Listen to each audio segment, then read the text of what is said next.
তো শুভ সকাল আমার প্রিয় বন্ধুরা, তোমরা সবাই কেমন আছো? আশা করি সবাই ভালো আছো আর সুস্থ আছো। পশ্চিম বর্ধমান জেলার ছোট্ট একটি গ্রাম থেকে আমি কমলা আমার ব্লগ চ্যানেলে তোমাদের জানাই অনেক স্বাগত, অনেক ভালোবাসা। এখন বাজে 10:30, 10:30 বেজে গেছে আর ব্লগটা এখন সকাল থেকে শুরু করতে পারিনি, অনেক কাজ ছিল। বেলা হলেও ঘুমের থেকে উঠেছি, তো কাজবাজ সব কিছু গুছিয়ে নিয়েছি। এখন রান্নাবান্না করার পালা, আর সোনাকেও ঘুমটা পাড়িয়ে দিয়েছি। তো তোমাদের সাথে সকালবেলা থেকে ক্যামেরাটা অন করতে পারিনি, কেন জানো তো? কালকে রাত্রে না ভীষণ ভয় করছিল, আর ভূতের কাণ্ড আর কি যার বলে, এটা মন থেকে। আমি তো ভূত বিশ্বাস হয়, একবার বিশ্বাস করি, কিন্তু তোমাদের সাথে মিথ্যা কথা বলবো না, বিশ্বাস করি। কিন্তু কি জানো তো, কালকে মনের ভিতরে এরকম অনেকের হয় কিনা জানি না, আমার সঙ্গে তো খুব মাঝে মাঝে মাঝে মাঝে হয়, কারণ সোনার বাবা তো বাড়ি থাকে না, আর তো বাড়িতে নেই। তো মাঝে মাঝে না আমার ভীষণ ভয় করে এরকম, জানি না তোমাদের হয় কিনা। তো কালকে আমি ঘুমাচ্ছিলাম, এই ঘরটায় ঘুমাচ্ছি, তোমাদের তো বলছি যে এখন এই ঘরটায় থাকি, আর বাবু থাকে ওই ঘরটায়। ঠিক আছে, সামনের ক্যামেরাটা একটু মানে কাঁচটা ভাঙা আছে, তোমরা একটু ভালো করে চুপচাপ শোনো, দেখো, তাহলে বুঝতে পারবে যে কেন ভয়টা করছিল। তো বাবু ওই ঘরটায় থাকে, দিব্যি আমি আর সোনা এই ঘরে ঘুমিয়ে গেছি। ঘুমিয়ে বলতে ওই ভাত খাওয়ার পরে যে ঘুমটা হয়, হঠাৎ না ঘুমটা ভেঙে গেছে আমার। ওই কটা বাজবে তখন, 11টা 12টা মতো বাজবে, 11:30 বাজবে মনে হয়। মানে এমন ভয়ে এমন হয়ে গেছে না, আমি তখন ফোনটাও নিতে পারছি না। ঘরের লাইটটা ধরো জ্বালতে হবে, ঘরের ভিতরে লাইটটা যে জ্বালতে হবে, সেটা উঠতে হবে, তারপরে জ্বালতে হবে। মানে পাথর হয়ে গেছি ভয়ে, যেরকম একটা স্বপ্ন দেখলে মানুষ কেমন হয়, ওরকম একটা হয়ে গেছে। নিয়ে আমি উঠেছি দিব্যি, নিয়ে দেখছি ওই যে ওই গ্রাম থেকে না এই সাইডে একটা গ্রাম আছে বুঝলে, ওই পাঁচিরের ওই সাইডে, ওখানে সারা রাত লাইট জ্বালা থাকে। তো ওইখান থেকে একটা আলোর ফোকাস এই জানলা দিয়ে পড়ছে বুঝলে, এই অ্যাডভেস্টারের ঘরটা এখানে উপরে ফাঁকা আছে, ওই উপর দিয়ে পড়ছে, জানলার পর্দা দেওয়া আছে কিন্তু।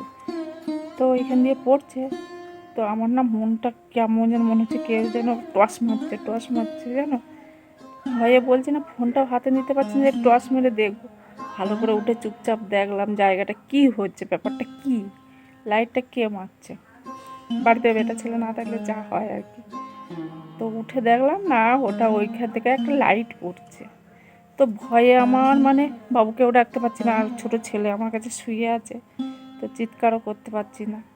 কিন্তু এটা মাথায় আসছে না যে ফোনের টর্চটা জ্বালি বা কিছু, এরকম ভীষণ একটা ভয় করছিল যেন কালকে। তো এরকম ভয় তোমাদের সাথে হয় কিনা জানি না, আমার মাঝে মধ্যে না স্বপ্ন দেখে ঘুমটা ভেঙে গেলে না ওইরকম মনে হয় যেন পাথর হয়ে যায়, আমি মানে ভয়ে আর কিছু বলতে পারি না। তো কালকে রাতে সেরকম একটা ঘটনা ঘটেছিল। তো ওই জন্য আর বেলাতে উঠে কাজ বাজ তাড়াতাড়ি গুছিয়ে নিলাম, বুঝতেই তো পারছো, সোনা ঘুম পাড়িয়ে দিয়েছি, রান্না বান্না আছে। দুজন লোক হলে কি হবে, বাবু আর আমি আছি, তো রান্না বান্নাটাও করতে হবে, কাজ বাজগুলো সব কিছু কাচাকাচি মাজা ঘষা সব হয়ে গেছে ঝাটপাট। 10:30 মানে, আর মুড়িটাও খেয়ে নিয়েছি। তো চলো, আজকে দেখো কী মাছ নিয়েছি দেখেছো, এই যে গোটা গোটা তেলাপিয়া নিয়েছি, তো সেইটাই রান্না করব। পরে আসছি, রান্না বান্না করি, চলো সঙ্গে থাকো।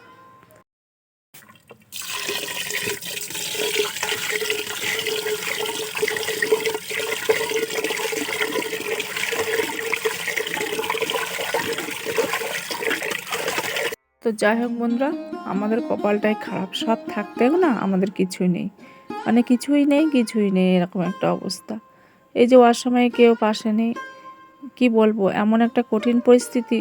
ওই সময় যদি মনের জোর আমি না রাখি, দুটো বাচ্চা নিয়ে থাকি, বলো তো, নিজেকে মানে শক্ত হতে হবে, কঠিন হতে হবে, নিজেকে মানে তৈরি করতে হবে যে একটা বিপদ হলে নিজে কিভাবে সাহসটা জোগাবো। নাহলে তো দুটো বাচ্চাও ভয় পেয়ে মানে যা তা অবস্থা। আর বড় ছেলেটা যা হোক ওই ঘরটায় থাকে একা একা, তো ওর সাথে এই গল্পটা করিনি, কারণ ও আরও ভয় পাবে। তো দেখো সোনাকে ঘুম পাড়িয়ে দিলাম, আর এখন এই যে সবজি কেটে রান্নাটা করে নেব, যেহেতু ওর বাবা নেই, তো দুজনেরই রান্না। তো জানো সকালবেলাতে আজকে এই যে পাশে সর্ষে ক্ষেতটা রেখেছো, ওইখান থেকে না সর্ষে শাক তোলা হয়েছিল, ক্যামেরাটা আর অন করা হয়নি, কে নিয়ে যাবে ক্যামেরা। বাবু ঘুমাচ্ছিল, আমি গিয়ে কটা শাক তুলে এনেছি, আর এই বেগুন আলু দিয়ে মাছ দিয়ে হবে, আর সর্ষে শাক। আর জানো এই বেগুনটা না আমরা খেতে পারি না, মানে শীতকালে যা খাওয়া হচ্ছে, বাবু আর আমার না ভীষণ অ্যালার্জি হয়ে যায়, বেগুনে প্রচণ্ড অ্যালার্জি হয়, তো খাওয়া হয় না সেভাবে। তো শীতকালে দেখছি অ্যালার্জিটা উঠছে না। আর বেগুন দিয়ে কিন্তু মাছ রান্না করলে ভীষণ টেস্টি হয়, আর লোভ লোভ লাগে ভীষণ। আর দেখেছো ওই ধারে হাঁড়িতে ভাত মানে জল ছিল, আর ভাতটা আমার নেমে গেছে। আর এই যে গরম জলটা চাপিয়েছি সোনাকে ঠাকুমাকে চান করাবো, ওর জন্য। আর ভাতটা দেখো ওই যে নেমে গেছে। তো এখানে মাছগুলো ভাজা ভাজা করছিলাম, আর এবার দেখো উল্টে নেব। আর সত্যি কথা বলতে কি বলো তো, আমাদের মধ্যবিত্ত মানুষের হাট বাজার করা না খুবই কঠিনের ভিতরে, খুবই মানে একা হাতে ইনকাম করে সংসার চালানোর ভীষণ একটা পরিস্থিতি, খারাপ পরিস্থিতি।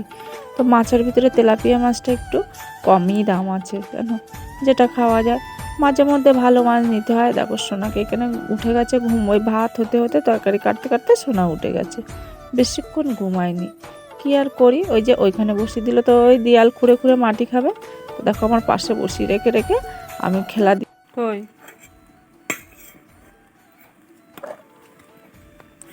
কি খাচ্ছ তুমি? কি খেয়েছো? কোন গালে খেয়েছো? ওই মুখে ওই গালে খেয়েছো? তাই? ওরে বাবা, ওরকম করে তাই? তোমার মাথা কইছো না? মাথা ওইটা মাথা কই, দেখাও মাথা দেখাও। চুল কই? চুল ওইটা চুল, ওইটা মাথা। আর হাত কই? হাত ওইটা হাত।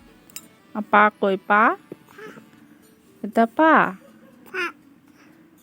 আস্তে আস্তে সব শিখে যাচ্ছে সোনা বাবুটা আমার। পেট কই? পেট ওইটা পেট। তোমার চোখ কই? চোখ কই? চোখ দেখাও, চোখ তাড়াতাড়ি চোখ দেখাও। কান কই? কান দেখাও। ওটা চোখ। ওরে বাবারে, কত ভাবনা চিন্তার পরে চোখ মনে পড়েছে। আর কান কই? কান ওরে বাবা, ওইটা কান। আর তোমার জিভ কই? জিভ ওটা তো মুখ। তোমার জিভ কই? ওইটা জিভ। ওরে বাবারে। আর দাঁত কই? দাঁত ও বাবারি, কি দাঁত, বড় বড় দাঁত। তুমি কামড়ে দাও? ও বাবা, ওইভাবে কামড়ে দেয়। গোপাল শোনো, তোমার গপু শোনো।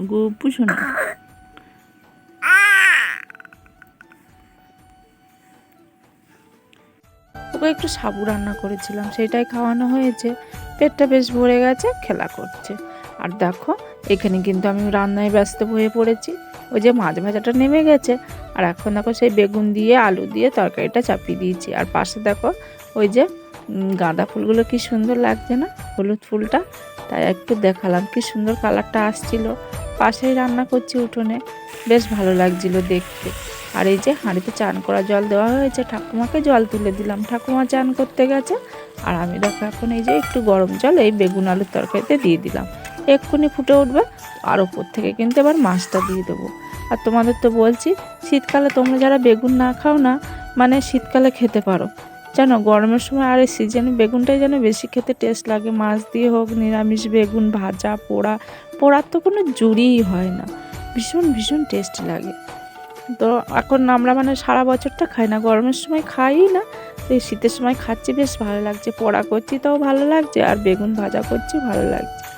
তো দেখো এই বাড়ির ভিতরেও একটু মানে ধনে পাতা হয়েছিল, এখান থেকে একটু ছিঁড়ে তরকারিতে দিয়ে দেবো, একটু তুলে নিচ্ছি।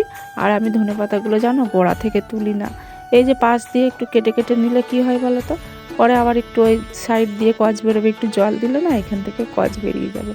আজকে বিকালে জল দিতে হবে জানো, সোনার বাবা 3-4 দিন বাড়িতে নেই, গাছগুলো একদম ঝিমিয়ে যাচ্ছে। আমি এই কাজে ব্যস্ত হয়ে পড়ি, সোনাকে নিয়ে ভীষণ ব্যস্ত থাকি, ওর জন্য আর দেওয়া হয় না। গাছগুলো সব মাটিগুলো না শুকনো হয়ে গেছে, খড়ে গেছে, আর কি দিতে হবে। তো দেখো মাছ আলুর তরকারিটা কি সুন্দর ফুটে উঠছে। আর ওপর থেকে দেখো একটু ধনে পাতা দিয়ে দিলাম, কালারটা কিন্তু হেবি সুন্দর হয়েছে, খেতে কিন্তু সত্যি খুব ভালো হয়েছিল। পেঁয়াজ রসুন কিছু দিইনি গো, একটু ওই যে মানে জিরে বাটা দিয়েছি, আর ওপর থেকে ধনে পাতা দিয়ে দিলাম। আর এই দেখো সর্ষে শাকটাও কিন্তু ভাজা হয়ে যাচ্ছে। সর্ষে শাকে কি দিয়েছি জানো, সর্ষে শাক কাটা কুটো ধোয়া তোমাদের কিচ্ছু শেয়ার করতে পারিনি। ওই যে সোনা পাশে আছে তো, কান্নাকাটি করছিল একটু, তো ওকে সামলাতে হয়ে গেছিলো। আর এখানে একটু তেলে লঙ্কা ফোড়ন দিয়েছিলাম, একটু চিনি দিয়েছি, পেঁয়াজ রসুন ফোড়ন দিয়েছি, ওই দিয়ে কিন্তু সর্ষে শাকটা করা হয়েছে। পেঁয়াজ রসুন না দিলে তো সর্ষে শাক হয় না। একটু চিনি দিয়েছিলাম, একটু তিতে লাগে তো তো চিনি দেওয়া হয়েছিল। শাকটা কিন্তু হেভি হয়েছিল। একটা বেগুন দিলেও ভালো হতো, কিন্তু বেগুনটা দেওয়া হয়নি। রান্না বান্নার পরে এবার দেখো ঝাটপাট দিয়ে নিচ্ছি, জায়গাটা পরিষ্কার করে নিলাম আর বাবুকে বললাম চান করে পুজোটা দিতে। আর আমি দেখো এই যে চানটা করে চলে আসলাম, বাবুকে ভাতটা দিয়ে দিয়েছি, বাবু ভাত খাচ্ছে। আর একটু জানো মাথা না হেনা করব, ওর জন্য আজকে একটু মাথাটা মানে চুলগুলো না খুব ঝরে ঝরে যাচ্ছে, ওর জন্য একটু আজকে শ্যাম্পু করেছি, কালকে একটু হেনা করব। আর এখানে ভাত নিয়ে বসেছি। আর সোনার কাজ দেখো একটু পেঁয়াজ কুচু নিয়েছিলাম, জানো শাকের সঙ্গে পেঁয়াজ কুচু খেতে না আমার ভীষণ ভালো লাগে। তো দেখো এখানে ভাত নিয়ে বসেছি, আর ওই যে পেঁয়াজ কুচুগুলো ও নিজেও খাবে আর আমার গালে ভরে ভরে দিচ্ছে। এইটাই কাজ জানো। আর দেখো তার ভিতরে আবার কান্নাকাটি করছে, এইরকমই করতে থাকে আমার সঙ্গে, এত যে দুষ্টু করে কি বলবো তোমাদের।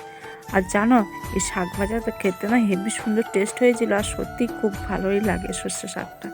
আর কি বলো তো, সর্ষে শাক মানে শীতকাল মানে তো শাক পাতার তো বেশি খেয়ে মানে আমার শাকটাই হেভি পছন্দ হয়, এত ভালো লাগে কি বলবো তোমাদের। মানে এই যে তোমাদের ওইটাই বলছিলাম, খুব সুন্দর হয়েছে গো।